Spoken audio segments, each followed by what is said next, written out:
Well, good evening. It's 5:30, and I'd like to call to order a meeting of the Mayor's Neighborhood Safety Task Force.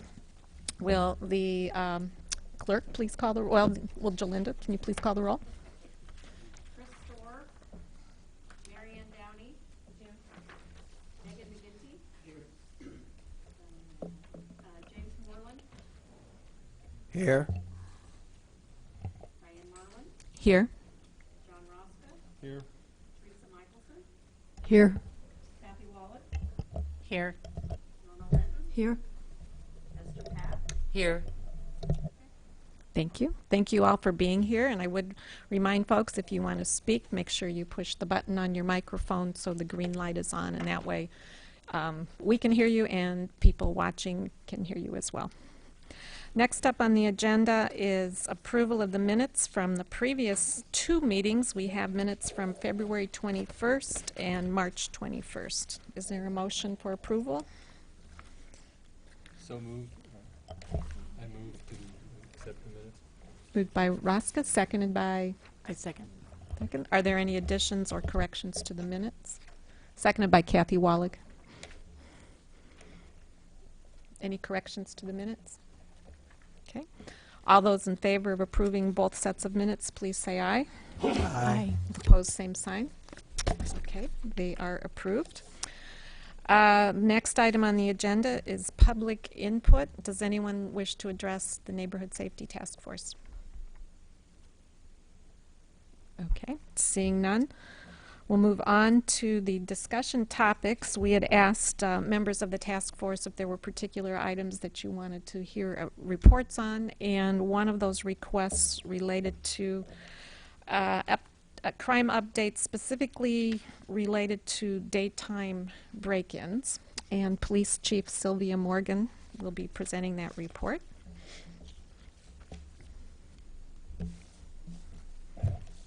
We do have a new police chief since this committee last met, so I'd like to introduce Sylvia Morgan.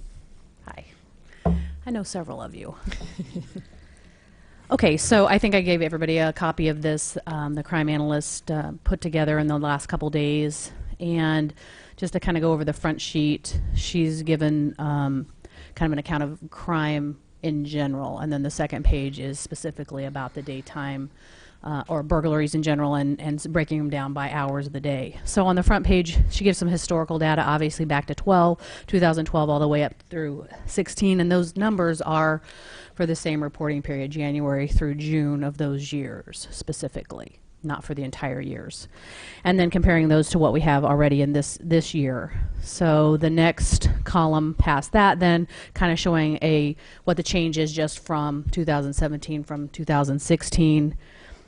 And then also the next column being an average of 2012 to 2016. And so for those of us that aren't statistic smart like myself, I got an explanation of the last two columns, the standard deviation and what the Z-score means. And basically in the Z-score column, if the number is not highlighted, it means that it's basically kind of what we would expect it to be based on the standard deviation of how the crimes have been the last few years. And then if it's in pink, it means that we've had an increase in those. It's more than what we would expect. And if they're in green, they're less than what we would have expected them to be. So at the very bottom, then we have some statistics on our shots fired calls that we've been collecting. 2012, 13, and 14, we were keeping records differently than we are in 15 and 16, since we had an uptick in shootings and violent behavior crimes involving shootings, and then also homicides. In 2015, we changed how we were tracking those. So for instance, if somebody calls into METCAD, the dispatch center, and says, we heard shots fired, and the police show up, if they were able to find something, or either casings, whether there was somebody was actually shot as a victim, but if we were able to find evidence of something and we could confirm for sure that there were shots fired, we're having somebody, since 2015, we've been having somebody go through the dispatch tickets every single day and making sure that any shots fired calls are verified, if that makes sense. So we were able to like do a little more digging on a daily basis and have much more accurate numbers since 2015. That's why 15 and 16, 2014 shows some pretty high numbers, but we weren't tracking it quite the same way. So anything before 15 is not as accurate. So I just want to make sure everybody understands that we've been tracking them and verifying them much better in a much better way since 2015. Does anybody have any questions about that first page? Teresa? Is the drug number down because of the way it's the marijuana? I know it wasn't decriminalized, but it's, you know, they don't pick people up for a certain amount of marijuana, right? Correct. Well, this does include state violations and ordinance violations. That it's true that we don't for the minimal amounts of drugs, they're not. I wouldn't count this decrease necessarily because of that. A couple things have happened over the last couple years, which is we've joined our street crimes unit is joined with the other jurisdictions units, and they formed the street crimes task force in response to all of the shootings that we'd been having. And so they've been working jointly together, and I think that would also have an effect on our numbers because of just the way they're functioning as a group, and they're working out of the Champaign Police Department. Doesn't necessarily mean that we're not working on drugs in Urbana as well and shootings. It's just a mere way of the tracking system for how they do the reporting for the task force, if that makes sense. Because they're the University of Illinois, Champaign County Sheriff's Department, Champaign Police, and the Urbana Police all work together. Does that make sense? So that could also account for it. So I wouldn't want to say that definitively that is why that number would be down. Thanks. Any other questions? I guess I have one. Since I asked the old chief, I'll ask the new chief. When was the last time that the Urbana police discharged a weapon?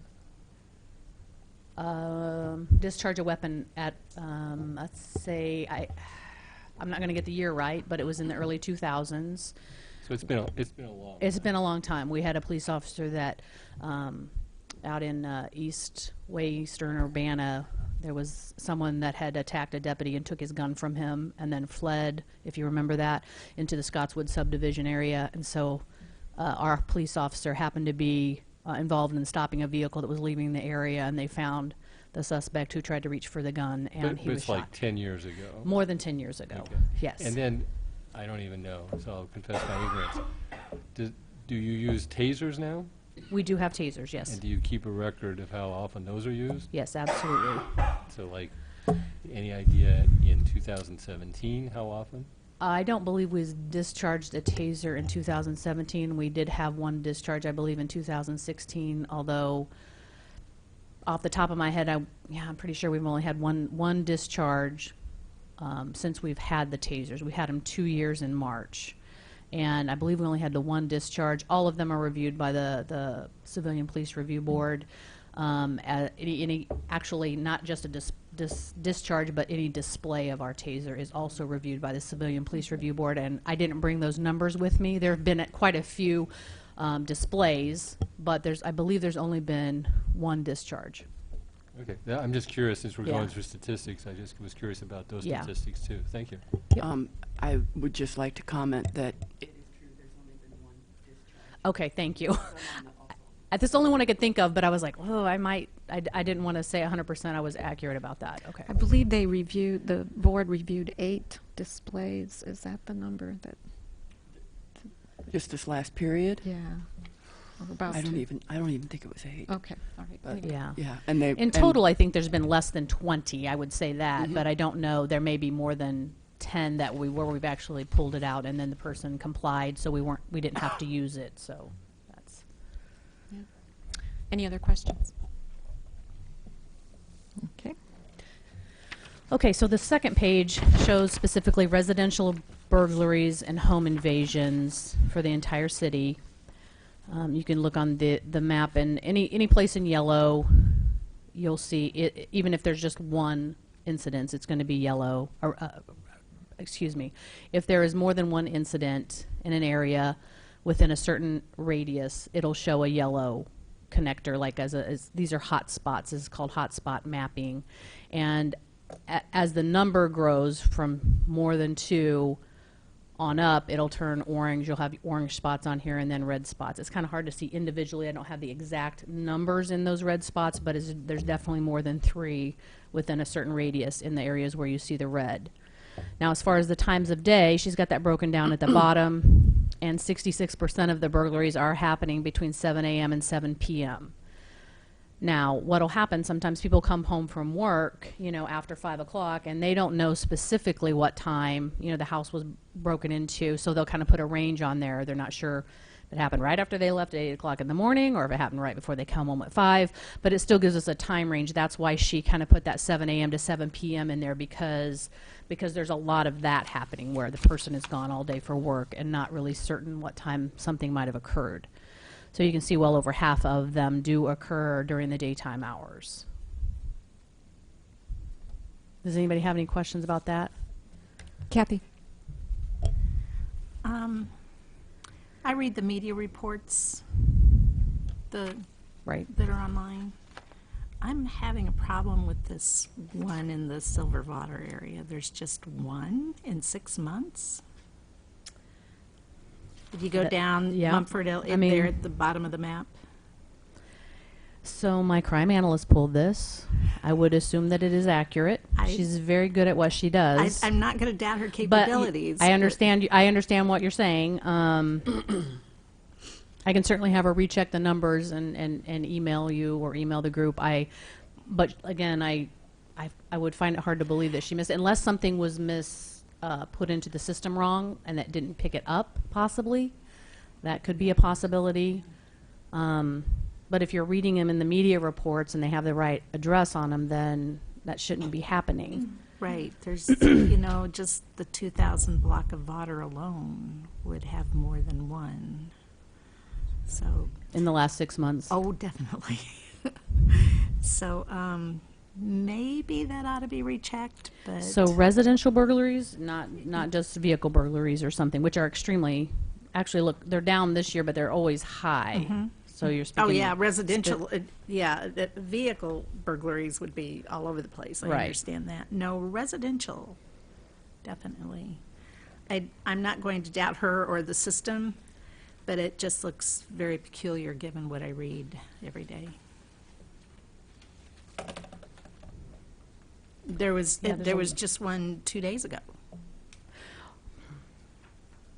Yeah, I guess I can't speak to whether, I mean, how accurate it is. Obviously, I didn't Well, pull the I'm data. I gonna can go certainly for- have her recheck it Yeah, for sure.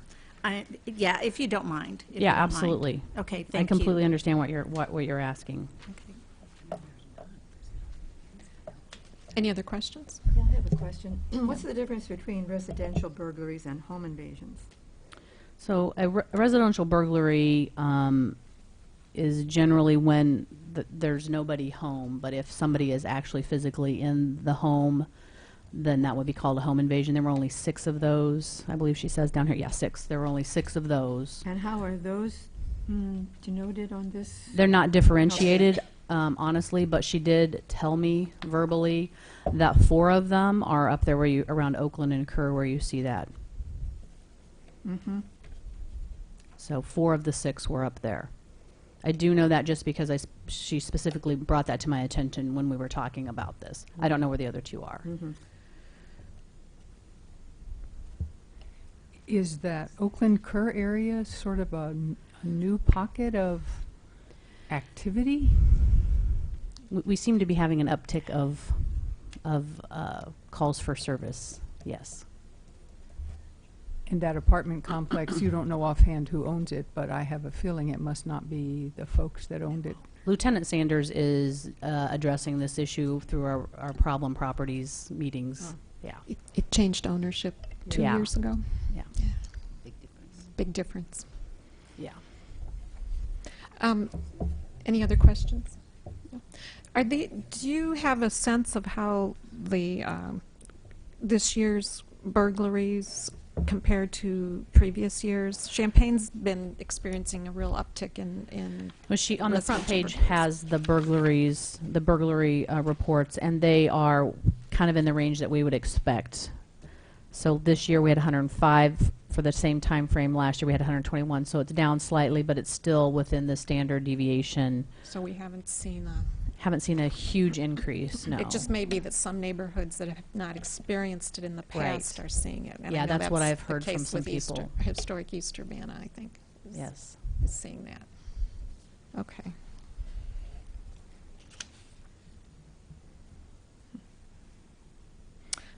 Any other comments, questions? So it's just to understand this, so the numbers on the front here don't really have anything to do with the numbers on this chart, graph, pictogram. Well, on the front, she's kind of giving you a lot of the more serious crimes and how they relate to the last few years and those sort of things, whether there's an increase or decrease. But specifically, burglary is one of those. So that's why I was just referring back to the front page. But the map is specifically just for the residential burglaries and home invasions, which was, I think, the specific question, but we also wanted to kind of give an overview of crime in general for people. So for attempted burglary on the first page, okay, it's the total is 105. Is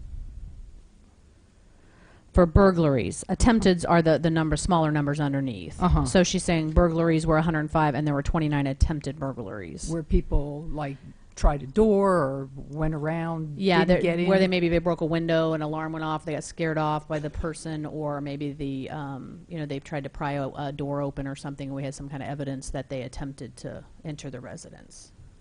Okay, thanks.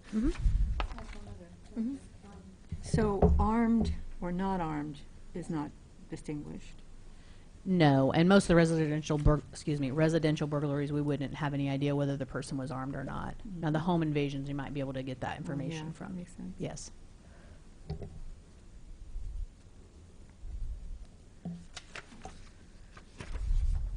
Okay, great. Thanks. Another request was for an Aspen Court update. And I guess John Schneider from Community Development will be doing that.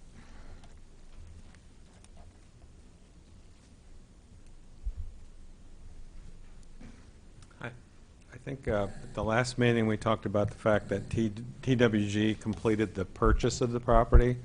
That's the new, now they have new ownership. Their tax credit application was actually submitted June 23rd, and they won't know the results of that until fall. But the IDA changed the process. They used to do 2 tax credit applications annually. Now they just went to 1. But we've been speaking with the manager. They have renovations planned, which are planned to begin in late August. They include installation of fencing and a gate. And I don't know if it's going to be motorized yet or what, but they're going to have, they say, with a key fob entry. So they're going to have controlled entry to the site. They are also working on repairing potholes in the roadway. That entire roadway from Hunter all the way around to Ivanhoe Way is private. It's all on they're responsible to maintain that. But part of the renovation process, from what we understand, is to include complete renewal of that roadway. They talk about installing a new roadway. I don't know if they're going to take up what's there and reinstall or do something over that. But anything, as you might know, would be an improvement. And finally, they're working on repairing the cameras on site so that they can better monitor what's happening out there. So that's the report. Monica Bailey is their apartment, now their new property manager. So our results in interacting with them so far have been pretty positive. Is she present on site? All day, Monica, or- I don't know what her hours are. I can find that out. But she's out there. I think she's out there during regular business hours. But I'll find that out. Esther? Thank you. So the new owner now is running the place, is that right? That's correct. Okay, and so all these improvements you're talking about, they're the ones who are going to be doing that? Right. Okay, is there, or has there been, or is there going to be some comprehensive inspection of the properties that they're rehabbing to see what needs to be done before they just go ahead and do it? Well, yeah, we will work with them to do an inspection of all the units. Actually, we're in the process of scheduling systematic inspection of the entire Good. site. Okay. Some of the buildings, as you know, have been vacant. Some of the roofs have been leaking. They've just kind of left them there. But we've been out there as a response to complaints. And the other thing is sometimes, you know, we've talked about this before, that the tenants aren't necessarily confident in their ability to you know, lodge a complaint with us, so we'll Right. go out there and do an inspection. But if we can find out what unit it is, we'll send our guys out there, however that information gets to us. But I think the best way is just to do a complete systematic inspection of the entire site. I Now- agree. Leaks and mold Right. and infestation are the three things I just keep hearing about. I keep Right. referring them to you, and Yeah. thank you for taking care of that. Yeah, you're welcome. Any other questions? Okay. Great, thanks, John. Thank you. Another request was perspective on what I would see as the task force role in moving forward. To be honest, I have been so busy the last couple of months, I really haven't had a chance to sit down and thoughtfully think about how we want to go, you know, proceed going forward. But I did want to get your input as far as, you know, members of the task force. Is there something different you'd like to see? How often would you like to meet? Do you want a different format? Just, you know, what are your thoughts on this before we make a whole lot of plans? Kathy?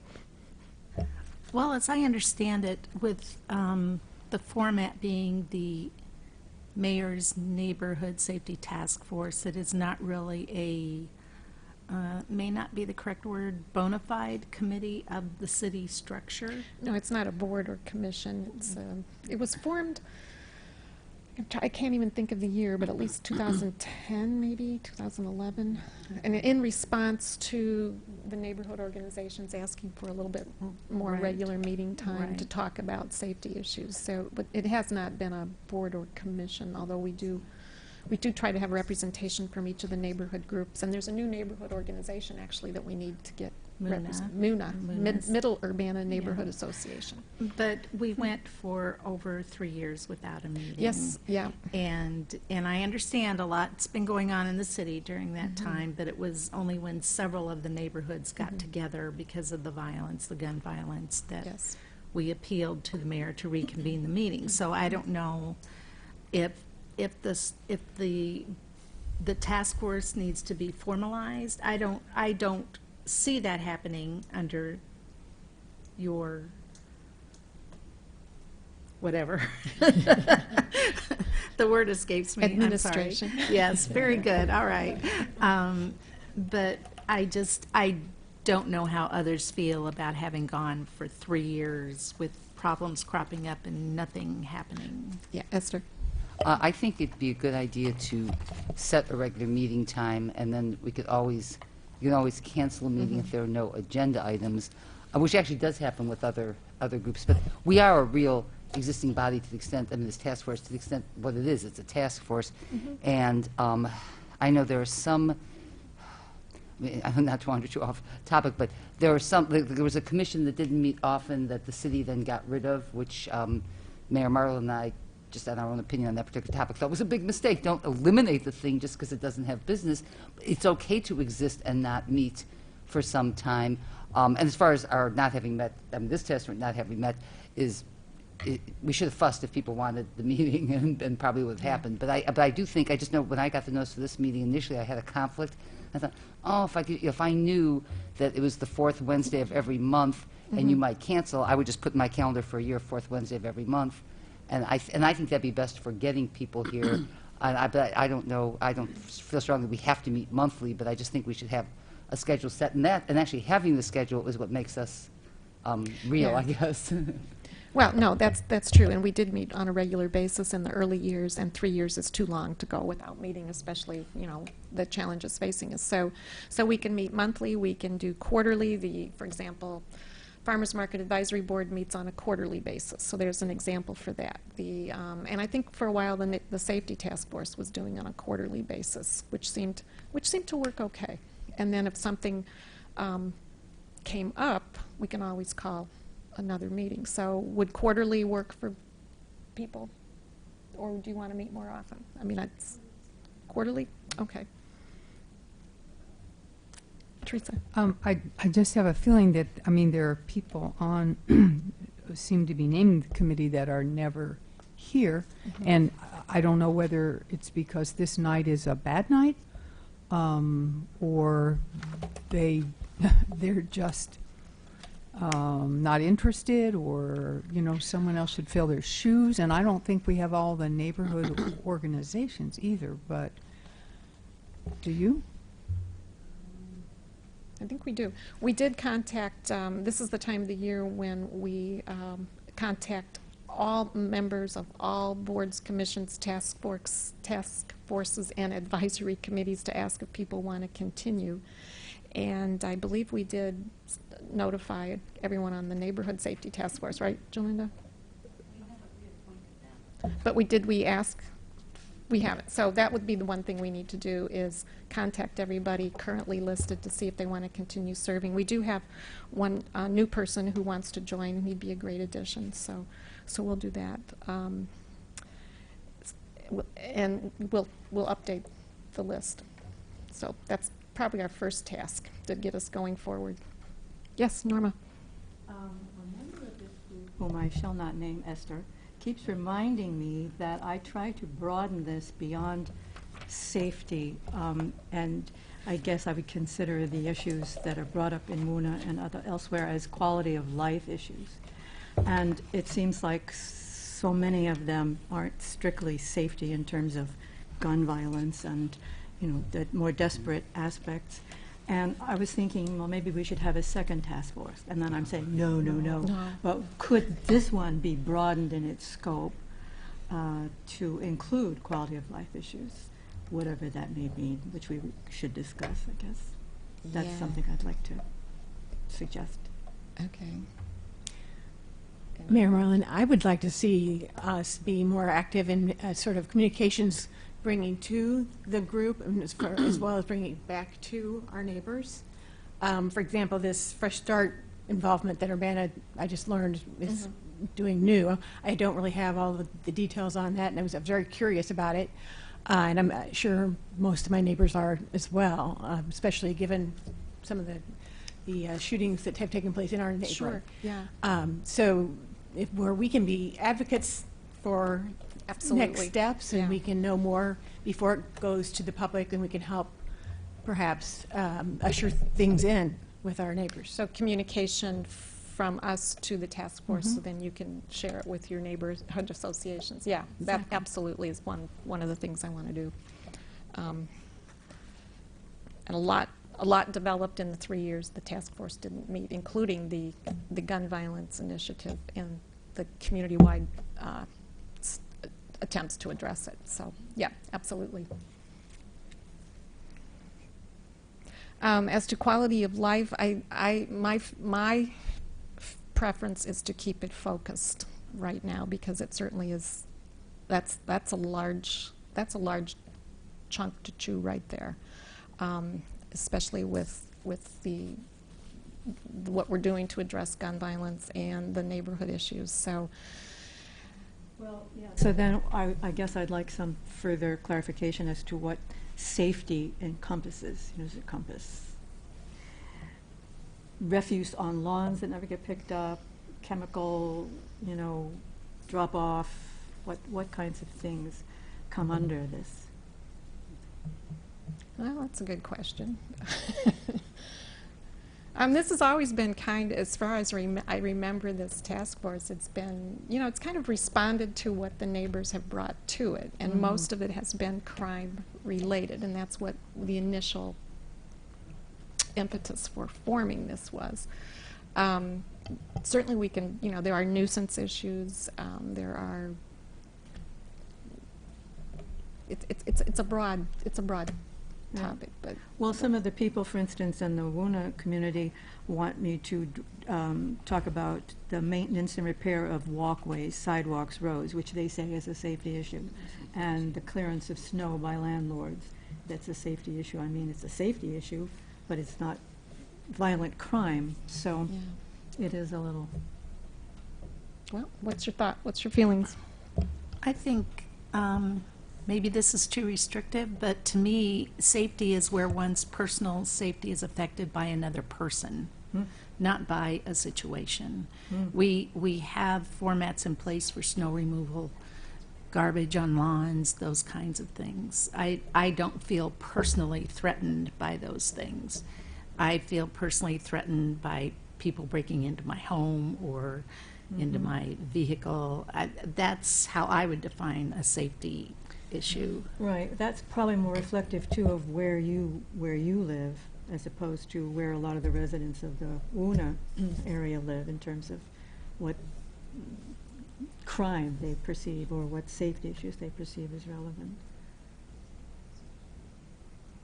Okay, Teresa. Yeah, I mean, I would second Kathy. I mean, in the sense that I don't think this is a body where we bring complaints where codes exist, and if you contact the right person in the city, it will be taken care of. I just don't think this is the venue. You know, call Jason, call John, call whatever. I'm not going to belabor that. And sometimes, you know, if you're knowledgeable, you are the one that can be shortcutting that process and telling people, no, here's, you know, here is who you need to call, and I'm not going to take 15 minutes of an hour meeting to talk about, I don't know, codes that aren't being enforced or sidewalks that aren't being cleared. I mean, I know we did snow removal because Mayor Pressing, I think, was interested in the city's language. Well, we were on- developing right? an ordinance. Right, And then we right. also worked for a number of months on the aggravated nuisance ordinance, and she wanted neighborhood input on that. And that's one of the main things that this task force did in the first few years was work on specific ordinances, and I think that was a very valuable experience for everybody. So when that kind of input is needed from the neighborhoods, then this group really has a role to play. So, and I see that continuing, absolutely.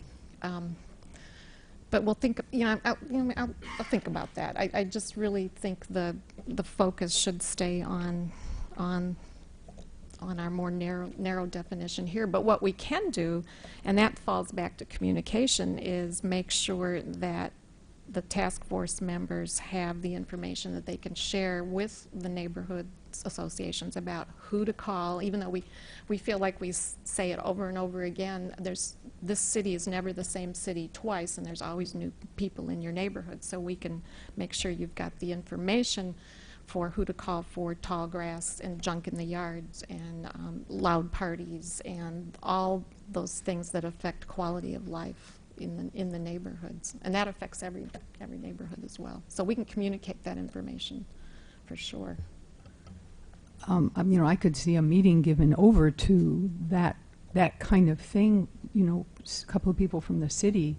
I mean, even a picture show with information like, okay, here's this building. You can't call this in because, I don't know, the paint doesn't match, or there's a shingle off the roof. But here's the kind of thing that could be called in from an exterior situation, right? Because Esther, correct me, we might know something's really bad inside an apartment, but if you don't live there, I don't think you can call it in, right? Someone living there has to do that, so there's sort of a limit. And so it might be interesting to just generally, because we're sort of the disseminators to the neighborhood, to find out what can and can't be helped by the city, I suppose you say.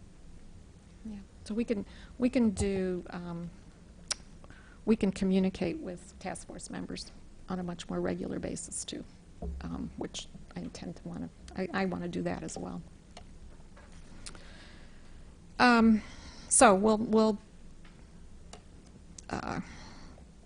get a better idea of what the role will be moving forward. But certainly, if there's relevant ordinances that need to be developed, I'd see this input from the task force to be very important. And you all as communicating back to your neighborhood associations is very important as well. And then responding to topics that come up in the neighborhood related to safety, and then we'll get a kind of a structure plan for going forward. And quarterly, I think we'll plan for quarterly meetings. Is this day and time of the day work? 5:30 on a Wednesday? Okay. Okay, we'll see.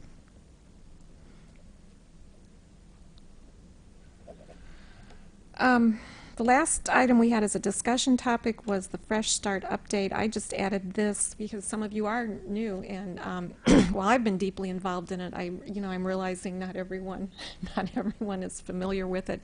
So just to recap, the Fresh Start initiative grew out of the Community Coalition, which is a broad-based coalition comprised of people living in Champaign, Urbana, Savoy, other cities and villages in the county, representatives from the university, many different social service organizations, law enforcement community, from the sheriff's department to the police departments to the state's attorney's office, the Community Coalition was formed probably 5-6 years ago now in response to a officer-involved shooting in Champaign.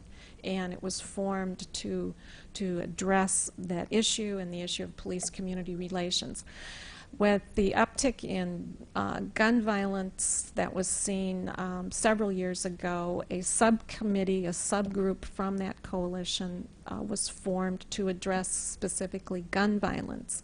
And about 15 to 20 of us traveled to Peoria back in 2015. We attended a conference that focused on a specific approach to gun violence called the Focused Deterrent Approach. It was based on a book by David Kennedy called Don't Shoot, and we met with officials from Peoria and other communities who had used this approach, and we decided that it would be worthwhile to try it here. So the Focused Deterrent Approach has 3 prongs. It involves law enforcement, it involves community members, and it involves a social service component.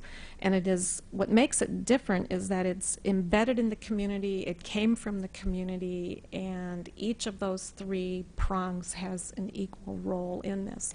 We've had, and the other thing that makes it different, instead of this broad throw out a net and pick up everybody in it, we focused on the individuals and identified the individuals who were most likely to be involved in gun violence based on their past history. And so it's a very focused approach to the people most likely to be either involved in violence or associated with those involved in violence. And we've had 2 call-ins. The centerpiece of this is a call-in component where these individuals are brought in. They're given basically a choice. If they continue with the violence, they will face the law enforcement consequences. If they choose to put down their guns and stop being involved in gun violence, then resources from the community are available to help address basically the issues that they're facing in their lives, and each person is different. Earlier this year we were awarded, the Fresh Start initiative was awarded a grant, a $127,000 grant. This is being administered by the city of Champaign.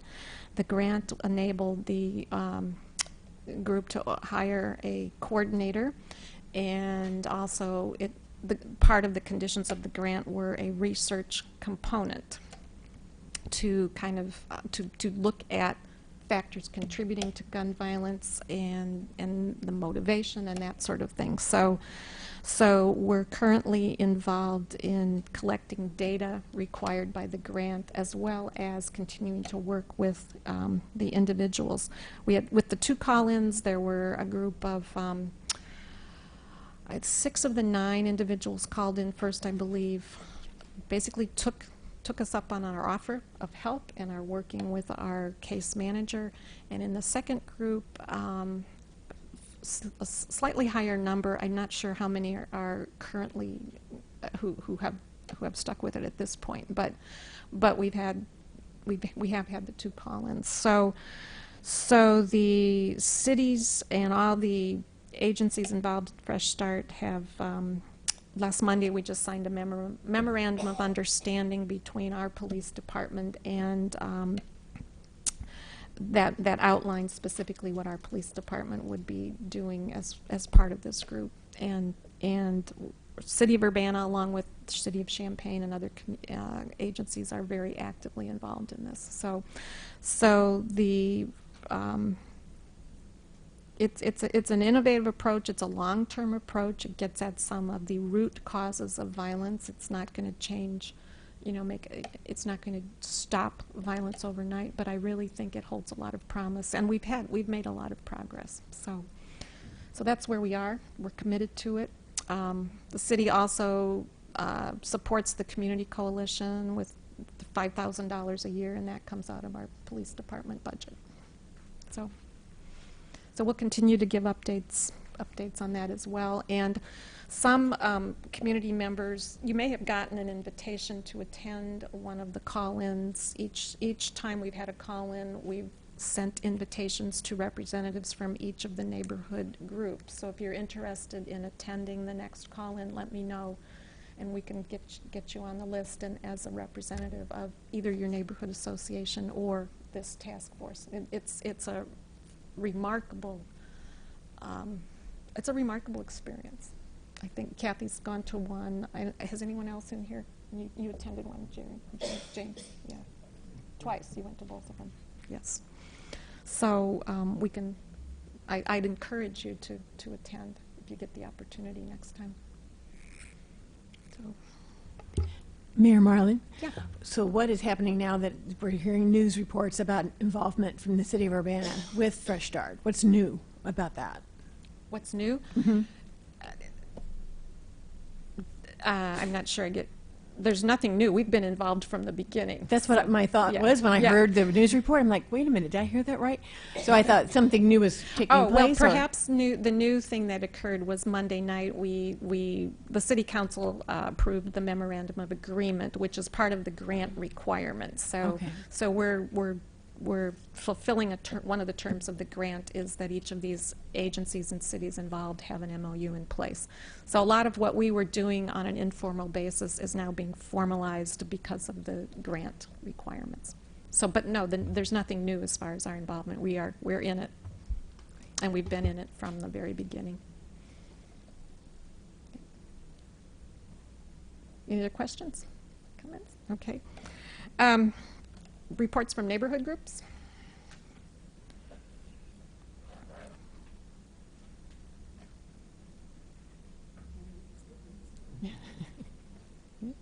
Wow. Okay. Megan. I was just rather curious if anyone in the city has heard any more from Habitat for Humanity. I know they were trying to get more people involved in actually formulating a neighborhood committee for my neighborhood.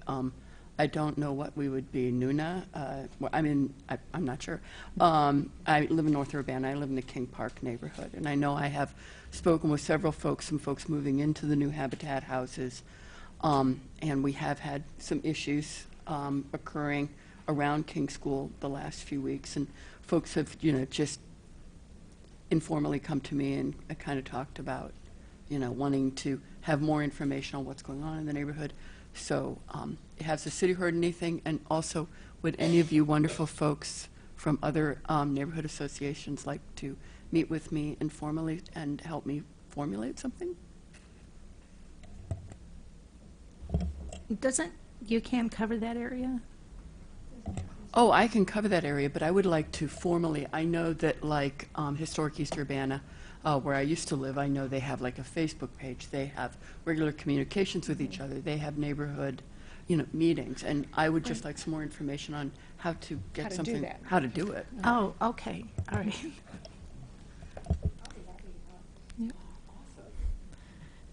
And Libby Tyler, and we should acknowledge that this is Libby Tyler's final week with the city of Urbana, and we'll be celebrating her many, many accomplishments tomorrow. But Yeah. thank you. Been a part of the task force since it started as well. Yeah. Habitat is working on a neighborhood plan. It's been maybe a little slow to start in the King Park neighborhood, but I know they've been working with one of the churches. I'm not remembering which one, but they're working on a community garden, so you might know which church they've been working with, and we hope with when school starts up again that they'll have some planning students who can work with them and do more of the planning activities. There is another city-sponsored group that meets at King School, United. It's a police administered group, UCAP. So UCAN no longer really exists, but UCAP meets, I think, every 2 months in King School, and that's a great place for that neighborhood to get together and talk about safety issues right in that neighborhood, plus other events. And there's city folks, park district, school district, public works, so there's a very good, it's a small group, a very good dialogue. I think it would be fantastic for your neighborhood to have a more official vehicle, like a website or a listserv, or even just an email, because the city has so many events and so many opportunities that we can send to, folks in the Woona and Suna and Huna and, a lot of the neighborhoods, and that's been a little bit of a gap. We haven't had a liaison, so that would be great to get that started. I would also like to see it, it get started at this point. We have all those homes coming up, and the neighborhood really is seeing a great improvement thanks to Habitat. But I'd like to see it just be a little bit more formalized, because I think folks moving into the neighborhood are still, they're not as connected to the city of Urbana as I think they would like to be. And there is still some reservation towards the police department. Basically anyone in uniform, it appears from the neighbors I've talked to. And I'd like to kind of alleviate that a little bit more, if possible. There are so many people who've successfully formed lasting neighborhood associations. The Learman neighborhood is one that's a smaller neighborhood. The Huna is one of the more recent, very successful. Woona's been around for a long time, Suna. And we've got some Suna folks here, some others. Esther's been very involved with Woona, and I'm sure they can, and Elnac, and I'm sure they can share. Chris isn't here tonight, but he's been very involved with Huna, so they can give best tips, templates, how to get a neighborhood meeting going. Aaron Ammons, I'm sure, would be very interested in working with you on something like that. Esther? I don't know details, but in the suite of offices where Champaign-Urbana Tenant Union is located, UCAN still has a mailbox, and somebody comes and checks it now and then. So let's talk after, but I think there may be, if there are no longer people active in UCAN may still exist as an entity that you could make use of. So, and get people in, because UCAP, as Libby mentioned, that's the police, that's the citizen police thing for the neighborhood, but UCAN, United Citizens and Neighbors, was a neighborhood group, very active neighborhood group, like Woona and Suna and Huna, back in the late 80s and the 90s. And a lot of it was about zoning and the Carl expansion and all that, but I think there's still an organizational structure in place that, unless you don't want that and you want to be NUNA, but there might still even be some people associated with it. There might still be mailing lists, and things like that. So definitely we should talk about how you can access those folks if you're not in touch with them already. Oh, absolutely.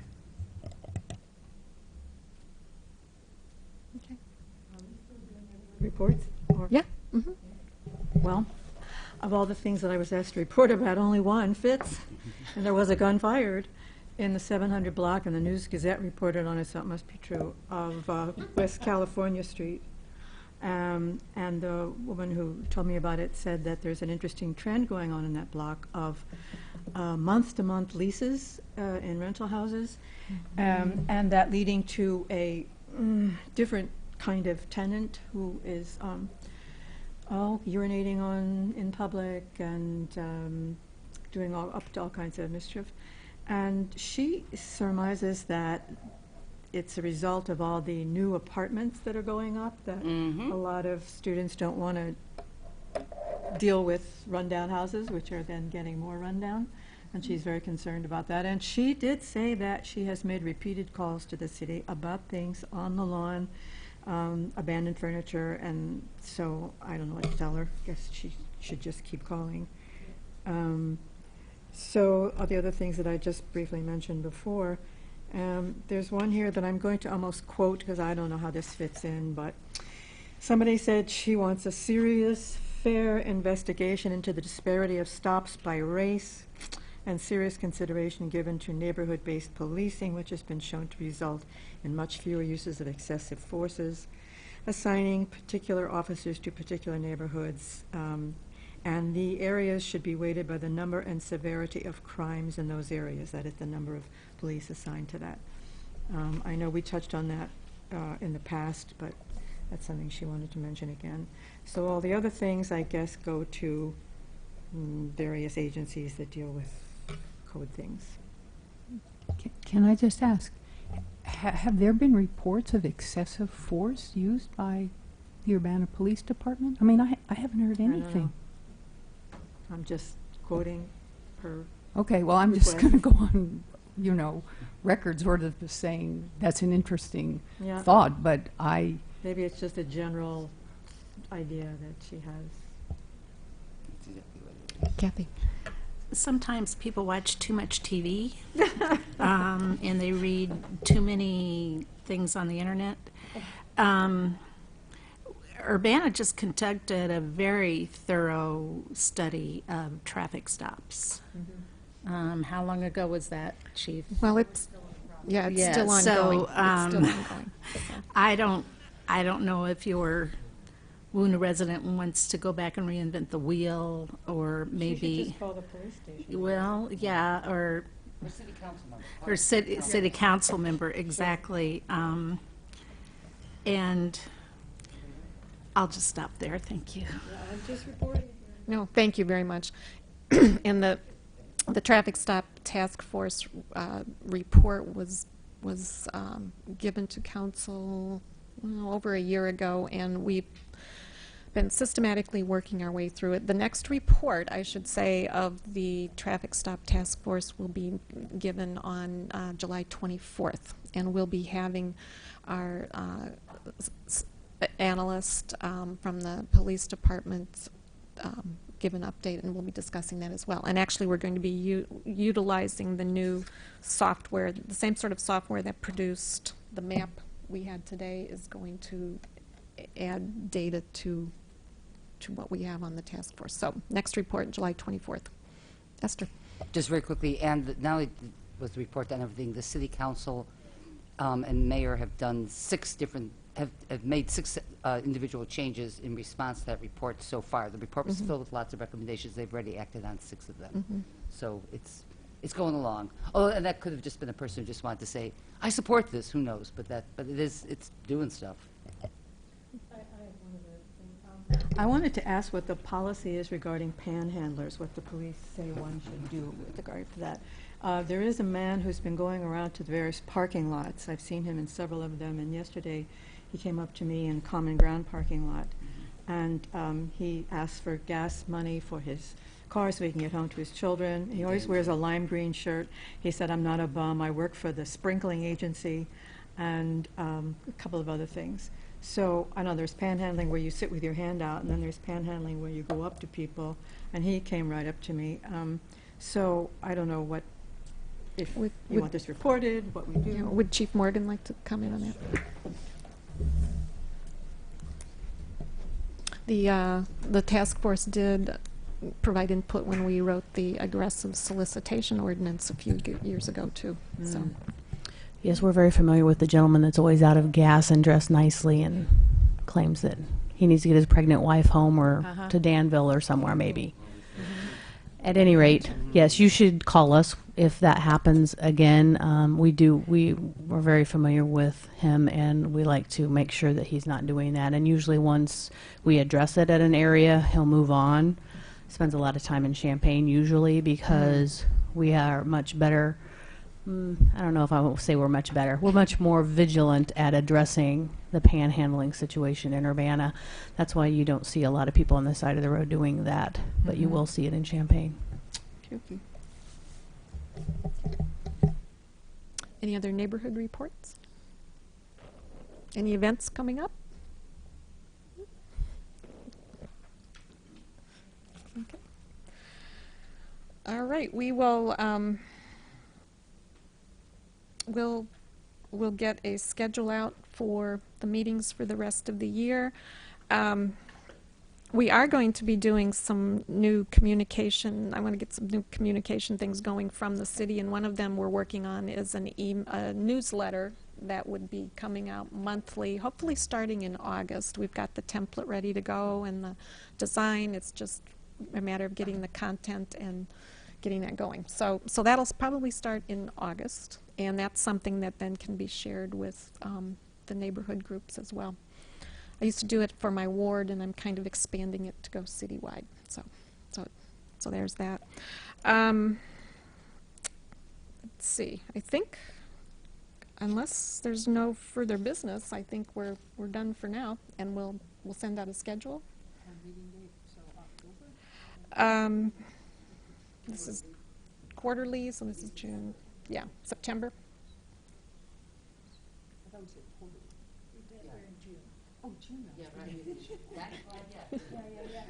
Jolinda.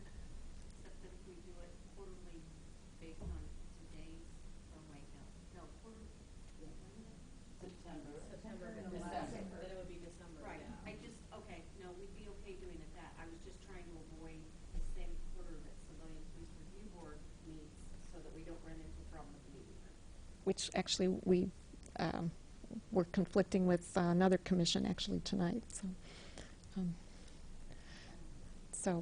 But they're upstairs. They're fine. Yeah, I will. We'll figure it out. Okay, but we'll stick to 5:30 on a Wednesday. I just don't know exactly which Wednesday it's going to be. Thank you. All right, this meeting is adjourned.